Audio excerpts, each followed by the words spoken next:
Selamat datang di The Deep Dive. Kali ini kita coba dalami bencana banjir bandang dan longsor di Bali ya, yang terjadi sejak Rabu 10 September 2025 kemarin. Kata BPBD Bali, ini bencana terparah loh dalam 10 tahun terakhir. Nah, misi kita di Deep Dive kali ini seperti biasa, mengurai bareng Anda semua, faktor-faktor penyebabnya apa aja sih? Baik dari alam maupun mungkin aktivitas kita manusia. Kita lihat data, pandangan ahli, dampaknya gimana buat Bali. Oke, mari kita mulai bedah ya. Jadi dari sumber-sumber yang kita pegang nih, ada beberapa pemicu alami yang cukup jelas ya. Pertama, intensitas hujan. Itu tinggi banget.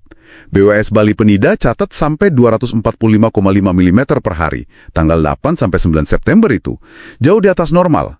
Terus kondisi sungai-sungainya sendiri, topografi Bali yang berbukit, sama pasang laut juga katanya ikut memperlambat aliran air ke laut. Betul, dan yang bikin kompleks lagi nih, BMKG juga mencatat ada anomali cuaca. Jadi nggak biasa gitu, ada awan hujan dari Samudra Hindia yang kedorong angin baratan ke Bali. Terus ada lagi namanya fenomena Madden-Julian Oscillation, MJO fase 3. Nah, ini ikut membentuk awan hujan di Indonesia bagian barat, termasuk Bali. Akibatnya yaitu tadi, debit air sungai, kata BWS Bali Penida, melonjak drastis sampai 85,85 meter kubik per detik. Jadi memang kombinasi faktor alam yang ekstrim ya dalam waktu singkat. Dampak langsungnya juga cukup tragis ya. Data BPBD Bali per Kamis 11 September itu mencatat ada 16 korban jiwa. Dan ada 562 warga yang terpaksa mengungsi di Jembrana dan Denpasar. Mereka pakai fasilitas umum buat tempat sementara. Tapi sumber-sumber ini juga ngajak kita lihat lebih jauh. Ada sisi lain cerita ini, faktor manusianya. Nah, ini dia nih bagian yang krusial kayaknya. Menteri Lingkungan Hidup, akademisi, LSM, semua sepakat ini bukan cuma soal hujan. Salah satu yang disorot banget itu masalah sampah. Menteri LH, Pak Hanif Faisal Nurofik, bilang produksi sampah di Bali itu parah. Tahun 2024 aja lebih dari 1,25 juta ton, naik dari tahun lalu. Denpasar paling banyak sampahnya, hampir 367 ribu ton. Tapi ironisnya, kata Wakil Wali Kota Denpasar, yang keangkut itu rata-rata cuma 20 ton per hari. Sisanya, ya seringkali ke sungai, nyumbat aliran. ISR juga catat, timbulan sampah di Bali itu naik 30% loh antara tahun 2000 sampai 2024. Iya, dan ini nyambung banget ke isu tata ruang sama kurangnya daerah resapan air. Menteri LH juga soroti ini. Banyak lahan alih fungsi jadi hotel, cottage gitu kan. Beliau secara spesifik nyebut kondisi tutupan hutan di Das Ayung. Itu kritis banget. Cuma tinggal 3% yang berhutan. Padahal idealnya ya minimal 30% lah ya, biar ekosistemnya jalan. Wah, 3% ya? Ini sejalan juga sama pandangan pakar tata kota, Yayat Supriyatna. Beliau bilang, ada ketidakselarasan antara tata ruang air, pengelolaan air gitu ya, sama pembangunan pariwisata yang cepat banget.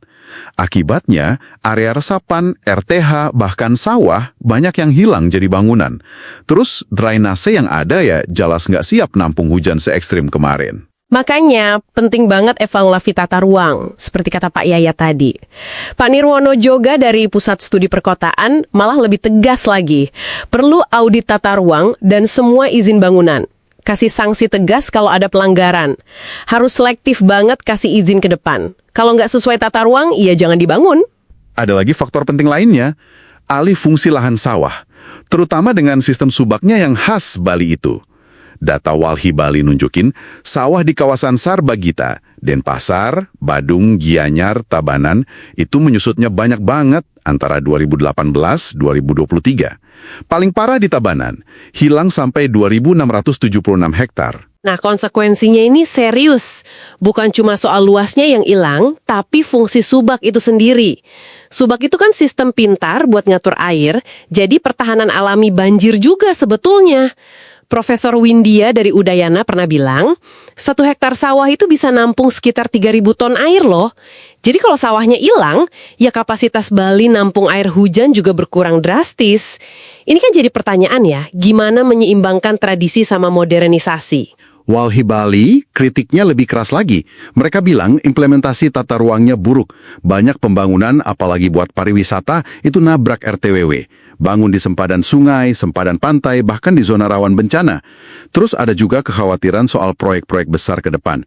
Kayak terminal LNG, Tol Gilimanuk Mengwi, Pelabuhan Sangsit, bisa memperparah kondisi katanya. Jadi dari semua pandangan ini, ada beberapa usulan langkah ya.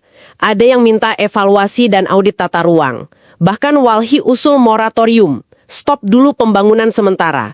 Edukasi publik juga penting, kata Pak Nirwono Joga, biar masyarakat ikut jaga alam dan awasi pembangunan. Pemerintah sendiri lewat Menteri LH sudah bilang komit ya, mau perkuat pengawasan, rehabilitasi das, evaluasi tata ruang, dan tegakkan hukum lingkungan. Oke, jadi kalau kita tarik benang merahnya nih ya, bencana di Bali ini bisa dibilang perpaduan kompleks ya. Ada fenomena alam yang ekstrim, tapi diperparah sama dampak aktivitas manusia. Mulai dari sampah yang nyumbat sungai, alih fungsi lahan yang masif, sawah hilang, resapan air berkurang, sampai tata ruang yang kayaknya belum sinkron sama daya dukung lingkungan. Seringkali ya karena dorongan pariwisata itu tadi. Iya, betul. Nah, sebagai penutup mungkin ya, ada satu hal yang bisa Anda renungkan nih. Sumber-sumber tadi kan banyak banget menekankan perlunya audit tata ruang, bahkan moratorium pembangunan. Di sisi lain, kita tahu Bali sangat bergantung sama pariwisata, yang mana ya itu juga yang mendorong pembangunan tadi.